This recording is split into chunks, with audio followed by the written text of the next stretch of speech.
ഈ അൻവർക്ക നിങ്ങളെ ഒരു നാൾ കാണണം. ഈ പുതിയാപ്പിളയെ കാണണമെന്ന് പറഞ്ഞ കണക്ക് നിങ്ങളെ ഒരു ദിവസം ഒന്ന് കാണണമെന്ന് ആഗ്രഹമുണ്ട്. നിങ്ങൾ MLA ആവുകയാണെങ്കിൽ തിരുവനന്തപുരത്ത് ഉണ്ടാവും, അപ്പോൾ നമുക്ക് കാണാം. ഞാൻ വിളിച്ചിട്ട് വരാം. ഇനി MLA ആയില്ലെങ്കിലും താങ്കൾ തിരുവനന്തപുരത്ത് വരുമ്പോൾ എന്നെ കൂടെ ഒന്ന് അറിയിക്കണം. ഒന്ന് വേറൊന്നിനുമല്ല, ഒരു സൗഹൃദം കൂടാനാണ്. താങ്കൾ പൊളിയാണ്. ഒന്നാമത്തെ വിഷയം, താങ്കൾ പിണറായി വിജയനാണ് താങ്കളെ ഇൻട്രൊഡ്യൂസ് ചെയ്യുന്നത്. CPM ആണല്ലോ.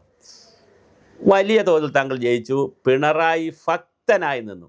താങ്കൾ VD സതീശനെതിരെയൊക്കെ അതിഗുരുതരമായ ആരോപണങ്ങളാണ് നിയമസഭയെ കൊണ്ടുവന്നു. പിണറായി ഭക്തനായി നിന്നു. അത് കഴിഞ്ഞ് പിണറായിയുമായി ഏതോ സ്റ്റേജിൽ താങ്കൾ തെറ്റി. എന്ത് കാര്യത്തിലാണ് തെറ്റിയെന്ന് ഉള്ളത് താങ്കൾക്ക് മാത്രം അറിയാവുന്ന ഒരു കാര്യമാണ്. എന്തായാലും തെറ്റി. താങ്കൾ തെറ്റിയതിന് ശേഷം താങ്കൾ പിണറായിക്കെതിരെയും മുഹമ്മദ് റിയാസിനെതിരെയും താങ്കൾ ശക്തമായി രംഗത്ത് വന്നു. മരുമോനിസം എന്നൊരു വാക്ക് തന്നെ കേരളത്തിൽ കോയിൻ ചെയ്ത് കേരള സമൂഹത്തിന് നൽകിയത് താങ്കളാണ്. മരുമോനിസവും രാഷ്ട്രീയവും. എന്നിട്ട് താങ്കൾ വെല്ലുവിളികൾ ഏറ്റെടുക്കാൻ താങ്കൾ എപ്പോഴും തയ്യാറാവുന്ന ആളാണ്. അതാണ് എനിക്ക് ഏറ്റവും ഇഷ്ടം താങ്കളെ. താങ്കൾ വലിയ വെല്ലുവിളി ഏറ്റെടുക്കാൻ തയ്യാറായി. CPM നിന്ന് പുറത്തു പോയി നേരെ കോൺഗ്രസിൽ ചേരുകയല്ല ചെയ്തത്, ലീഗിൽ ചേരുകയല്ല ചെയ്തത്. ലീഗിൽ ചേർന്നാൽ താങ്കളെ എടുക്കും. ലീഗിൽ ചേർന്നാൽ താങ്കൾ സേഫാണ്, ഒരു ബഹളവും കാണിക്കേണ്ട കാര്യമില്ല. പക്ഷേ താങ്കൾ പുതിയൊരു പാർട്ടി ഉണ്ടാക്കാൻ ശ്രമിച്ചു. വലിയ ബഹളമാണ് നിലമ്പൂരിൽ ഉണ്ടാക്കിയത്. അത് കഴിഞ്ഞിട്ട് പിന്നെ തൃണമൂൽ കോൺഗ്രസിലേക്ക് പോയി. പക്ഷേ അതങ്ങോട്ട് വേണ്ടത്ര ക്ലച്ച് പിടിച്ചില്ല. ഇവിടുത്തെ സംസ്ഥാന ഭാരവാഹികളായിട്ടൊക്കെ ഉള്ളൊരു ചെറിയ പ്രശ്നത്തിൽ ക്ലച്ച് പിടിച്ചില്ല. എന്തായാലും അത് കഴിഞ്ഞ് നിലമ്പൂരിൽ മത്സരിച്ചു. വലിയ വോട്ട് പിടിച്ചു. ഒരു ഘട്ടത്തിൽ താങ്കൾ ജയിക്കുമെന്ന് വരെ ഞങ്ങൾ വീഡിയോ ഒക്കെ ചെയ്തു. കാരണം പക്ഷേ വലിയ വോട്ട് പിടിച്ചു താങ്കൾ, ചെറിയ വോട്ടല്ല. അത് കഴിഞ്ഞ് താങ്കൾ ലീഗിൻ്റെ കൂടി സപ്പോർട്ടോടുകൂടി കുറച്ചുകൂടി സേഫായ ഒരു സ്ഥലത്തല്ല മത്സരിച്ചത്. പരമ്പരാഗതമായി CPM നിരവധി തവണ ജയിക്കുന്ന ബേപ്പൂരിലാണ് മത്സരിച്ചത്. അതുവരെ കഥ ഓക്കെ. ഫസ്റ്റ് ഹാഫ് നാടകം, സിനിമ മനോഹരം. ബേപ്പൂരിൽ വലിയ മത്സരം കാഴ്ചവെച്ചു. ചില എക്സിറ്റ് പോളുകൾ താങ്കൾ ജയിക്കുമെന്ന് പറയുന്നു, ചിലത് താങ്കൾ തോറ്റുപോകുമെന്ന് പറയുന്നു. കോഴിക്കോട് ജില്ലയിലാകെ വലിയ തേരോട്ടം UDF നടത്താൻ സാധ്യതയുണ്ട്. കുറ്റ്യാടി, നാദാപുരം, പേരാമ്പ്ര, കോഴിക്കോട് സൗത്ത്, പിന്നെ നോർത്ത്, അങ്ങനെ പിന്നെ കൊയിലാണ്ടി അടക്കമുള്ള വലിയ ഒരു അട്ടിമറി കോഴിക്കോട് ജില്ലയിൽ ഇപ്രാവശ്യം നടക്കും എന്നാണ് ഈ എക്സിറ്റ് പോളുകൾ പറയുന്നത്. ആ അട്ടിമറിയിൽ കൂടി ബേപ്പൂരും കൂടി കയറിപ്പോകുമോ എന്നുള്ളതാണ് അടുത്ത കൗതുകം. ആ ഭാഗവും സിനിമയുടെ കൊള്ളാം. പക്ഷെ അടുത്ത ഭാഗമാണ് കുറച്ചൊരു സുഖമില്ലാത്ത ഭാഗം. താങ്കളൊരു പ്രസ്താവന നടത്തി, തോറ്റുപോയാൽ മൊട്ടയടിച്ച് കടുക്കവും ഇട്ടു. കടുക്ക മീൻസ് ഈ കമ്മലിട്ടുകൊണ്ട്, കമ്മൽ പല പേര്, ചെറിയ കമ്മലിടുന്നവരുണ്ട്, ചെറിയ മുത്ത് പോലെ ഇടുന്നുണ്ട്, കടുക്ക ഇടുന്നുണ്ട്. അത് പല കാതിൽ ഇടുന്ന ഓരോരുത്തരും ഓരോ രീതിയാണ്. കാതിൽ കടുക്കവും ഇട്ടുന്ന, അതാണ് പഴമൊഴി. അങ്ങനെയാണ് മുത്തശ്ശിമാരകൾ. യവനെ തല മൊട്ടയടിച്ച് കാതിൽ കടുക്കവും ഇട്ട് ഈ തെരുവിലൂടെ നടത്തിക്കുക, ഇങ്ങനെയാണ് പറയുന്നത്. തലയും മൊട്ടയടിക്കണം, കടുക്കം ഇടിയിക്കണം, 2 കാതിലും കടുക്കം ഇടിച്ച് നടത്തിക്കണമെന്ന്. അതാണ് ശിക്ഷ. ആ വെല്ലുവിളി അങ്ങ് പറഞ്ഞിരിക്കുകയാണ്. കോഴിക്കോട് അങ്ങാടിയിലൂടെ, ബേപ്പൂർ ടൗണിലൂടെ, നിലമ്പൂർ സുൽത്താൻ ഇതാ നടക്കുന്നു. ഈ വാഹനത്തിൻ്റെ തൊട്ട് പിന്നാലെ മൊട്ടയടിച്ചിട്ടുണ്ട്, 2 കാതിലും കടുക്കവും ഇട്ടിട്ടുണ്ട്. എനിക്ക് താങ്കളോട് പറയാനുള്ളത്, ആ ഭാഗത്ത് ചോദിക്കാനുള്ളത്, ഇങ്ങനെ അപക്വമായ കാര്യങ്ങൾ പറയാമോ? കാരണം തെരഞ്ഞെടുപ്പ് കഴിഞ്ഞു. തെരഞ്ഞെടുപ്പിന് മുമ്പ്, പോളിന് മുമ്പ്, അതായത് വോട്ടെടുപ്പിന് മുമ്പ് ഈ വെല്ലുവിളി നടത്തിയാൽ അത് കുറച്ച് സ്വാധീനിക്കും ആളുകളിൽ. ഇങ്ങനെ വെല്ലുവിളിച്ചിരിക്കണം, അപ്പോൾ ഇക്ക ജയിക്കും, ഇക്കയ്ക്ക് 10 വോട്ട് കൊടുത്തേക്കാന്ന് വിചാരിച്ച ആളുകൾ വോട്ട് തരും.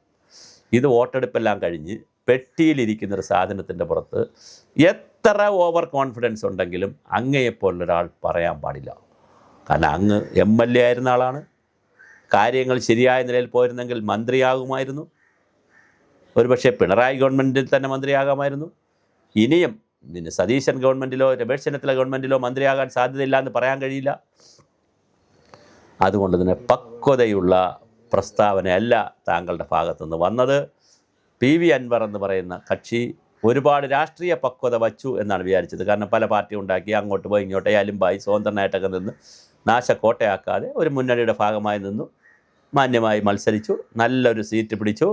അത് ബേപ്പൂർ പോലെ, പ്രത്യേകിച്ച് സംസ്ഥാന പൊതുമരാമത്ത് ടൂറിസം മന്ത്രി, എത്ര മരുമോനാണോ ചെറുതാണോ പിന്നെ പ്രായം കുറവ് അതല്ല, പക്ഷേ വളരെ പ്രധാനപ്പെട്ട ഒരു നേതാവിന് എതിരെ മത്സരിച്ചു. വലിയ മത്സരം കാഴ്ചവെച്ചു. അത് ബേപ്പൂർ സ്ഥിരമായി CPM എഴുതി തള്ളിയിരുന്നൊരു മണ്ഡലം. ഇടയ്ക്ക് കോൺഗ്രസും ജയിച്ചിട്ടുണ്ട് കേട്ടോ. ബേപ്പൂർ അങ്ങനെ CPM കുത്തക മണ്ഡലമൊന്നുമല്ല, അവിടെ കോൺഗ്രസും ജയിച്ചിട്ടുണ്ട്, ലീഗ് ജയിച്ചിട്ടുണ്ടെന്ന് തോന്നുന്നു. അപ്പോൾ പലരും അവിടെ ജയിച്ചിട്ടുണ്ട്. അപ്പോൾ എന്തായാലും കൃത്യമായി അവിടെ, പക്ഷേ കുറച്ചു കാലമായി അവിടെ നമ്മുടെ CPM ഒരു അപ്പർ ഹാൻഡ് ഉള്ളത്. മുസ്ലിം ആണെങ്കിലും അവർ CPM വോട്ട് ചെയ്യുന്നവരാണ്. അപ്പോൾ ആ വോട്ടിൽ കൃത്യമായി താങ്കൾ മത്സരിച്ചതൊക്കെ ഓക്കെ, അത് വെല്ലുവിളി വേണം, നമുക്കൊരു ഗ്രിപ്പ് വേണം. പക്ഷേ തോറ്റുപോയാൽ ഇങ്ങനെ ചെയ്യുമെന്ന് പറയുമ്പോൾ അതിലൊരു പക്വത കുറവ് തോന്നുന്നു, ഒരു കുട്ടിത്തം തോന്നുന്നു. ആ കുട്ടിത്തം നമുക്ക് ഒഴിവാക്കാം. അപ്പോൾ സിനിമ കണ്ടുകൊണ്ടിരിക്കുമ്പോൾ ഫസ്റ്റ് ഹാഫ് ഓക്കെ, നല്ല പാട്ട്, ഡാൻസ്, അടിപൊളി, അങ്ങോട്ട് പോകുമ്പോൾ കുറച്ച് ക്ലൈമാക്സ്, കുറച്ച് ദുഃഖം, കുറച്ച് സംഘർഷമൊക്കെ വരും. പക്ഷെ ഫൈനൽ കാണുമ്പോൾ കുറച്ചുകൂടി ഒരു സന്തോഷമായിട്ട് ഇറങ്ങിയില്ലെങ്കിൽ നമുക്ക് സിനിമ കണ്ടൊരു മൂഡ് വരത്തില്ല. എന്തുകൊണ്ടാണ് പായസം അവസാനം കൊടുക്കുന്നത്? ആദ്യം പായസം കൊടുത്തൂടെ? ആദ്യം പായസം കൊടുത്താൽ പിന്നെ ഊണ് അങ്ങോട്ട് നടക്കത്തില്ല. മാത്രമല്ല പിന്നെ കഴിക്കുന്ന പലതും മധുരമില്ലാത്തതാണ്. അതിനേക്കാൾ എരിയുള്ളതെല്ലാം കഴിച്ച് അവസാനം മധുരം കഴിക്കുമ്പോൾ പിന്നെ ഒരു പഴമോ കൂടെയൊക്കെ കഴിക്കുമ്പോൾ ഒരു പപ്പടമൊക്കെ, അങ്ങനെ ഒരു സദ്യയ്ക്കൊരു മേളമുണ്ട്. അതുപോലെ ഇലക്ഷൻ സദ്യയ്ക്കും ഇലക്ഷൻ്റെ ജനോത്സവത്തിനും ഒരു മേളമുണ്ട്, ഒരു താളമുണ്ട്. അതിൽ ഒരു കല്ലുകടി വന്നില്ലയോ അൻവർക്ക എന്നൊരു സംശയമുണ്ട്. ഞാൻ അൻവർക്ക എന്ന് വിളിച്ച ബഹുമാനം കൊണ്ടാണ്. താങ്കൾ ഒരു കാര്യം ചെയ്യുക, തിരുവനന്തപുരത്ത് വരുമ്പോൾ ദയവായി എനിക്ക് കൂടി കാണാനൊരു അവസരം തരണം.